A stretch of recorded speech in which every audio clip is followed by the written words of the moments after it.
আজকে সুজি দিয়ে সাদা চমচম মিষ্টি বানাবো। ভাবা যায়? শুধু সুজি দিয়ে আর একটু গুঁড়া দুধ দিয়েই বানিয়ে নিব সাদা চমচম মিষ্টি। দেখে কেউ বলতেই পারবে না এটা সুজি দিয়ে এত সুন্দর সাদা চমচম মিষ্টি হয়েছে। আসসালামু আলাইকুম, বৃষ্টি ব্লগ অ্যান্ড রেসিপি থেকে বৃষ্টি বলছি। সবাই কেমন আছেন? আশা করি নিশ্চয়ই ভালো আছেন। আমি আলহামদুলিল্লাহ ভালো আছি। আজকে সুজি দিয়ে সাদা চমচম মিষ্টি বানাবো। এর জন্য হাফ বাটি সুজি নিয়ে নিচ্ছি সামান্য পরিমাণে বেকিং সোডা, সামান্য পরিমাণে বেকিং পাউডার, দুইটা মিলে হাফ চামচেরও কম নিয়েছি, আর 1 চামচ চিনি নিয়েছি, আর নিয়ে নিলাম হাফ চামচের মতন ঘি। এখানে ঘি না থাকলে তেলও দিতে পারেন, তবে ঘিটা দিলে গ্রানটা ভালো হয়, খেতে কিন্তু ভালো লাগবে। তো সবগুলো উপকরণ মিশিয়ে তারপর নিয়ে নিয়েছি একটা ডিমটা ভালো করে ফেটিয়ে আমি অল্প অল্প করে নিয়ে মিশাবো।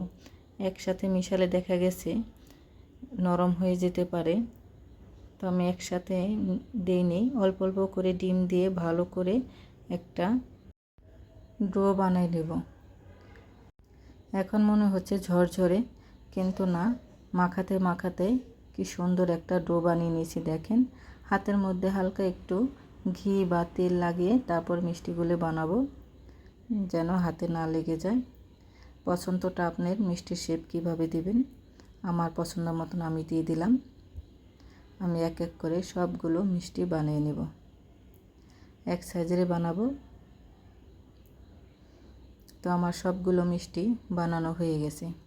এই পর্যন্ত আমার ভিডিওটি যে যেখান থেকে দেখতেছেন তাদের অসংখ্য ধন্যবাদ। ভিডিও দেখার সময় একটা লাইক দিয়ে ভিডিও দেখবেন। তো হাফ কাপ চিনি দিলাম, 1.5 কাপ পানি দিয়েছি, আর দিয়ে দিচ্ছি অল্প পরিমাণে গুঁড়া দুধ। সুজিটা জাল দিলে কি হয়, একটু লাল লাল হয়, এর জন্য দুধটা দিলাম যেন সাদা সাদা হয়, বেশি না, অল্প পরিমাণে। এখন বলক আসার অপেক্ষা। বলক এসে গেছে, একটা এলাচ দিয়ে দিলাম ঘেরানোর জন্য। এখন আমি মিষ্টিগুলো দিয়ে দিচ্ছি, এক এক করে সবগুলো মিষ্টি দিয়ে দিলাম। আর মিষ্টি যদি চ্যাপটা হয়ে যায় তাহলে আবার একটু ভালো করে হাতে ডলা দিয়ে সুন্দর করে মিষ্টিগুলো দিয়ে দিবেন। দেখেন কত সুন্দর হয়েছে, মিষ্টিগুলো কিন্তু ফুলে ডাবল হয়ে গেছে। মিষ্টিগুলো আমি 30 থেকে 35 মিনিট রান্না করে ঠান্ডা করে রেখেছিলাম, আধা ঘন্টা। তারপর গুঁড়া দুধের ভিতরে কোট করে নিয়েছি। তারপর হয়ে গেছে সুজি দিয়ে সাদা চমচম মিষ্টি। রেসিপিটি যদি ভালো লাগে লাইক কমেন্ট করবেন, শেয়ার করবেন, আমার ইউটিউব চ্যানেলটা সাবস্ক্রাইব করবেন। আর ফেসবুক পেজটা যারা দেখতেছেন প্লিজ আমার ফেসবুক পেজটা সবাই ফলো দেবেন। আমার রেসিপিগুলো কেমন লাগে আপনাদের সুন্দর মতামত কমেন্টে জানাবেন। দেখেন কত সুন্দর হয়েছে, এটা কিন্তু একদমই নরম হয়েছে। চমচম মিষ্টি কিন্তু এমনই হয়। তো সবাই ভালো থাকবেন, সুস্থ থাকবেন।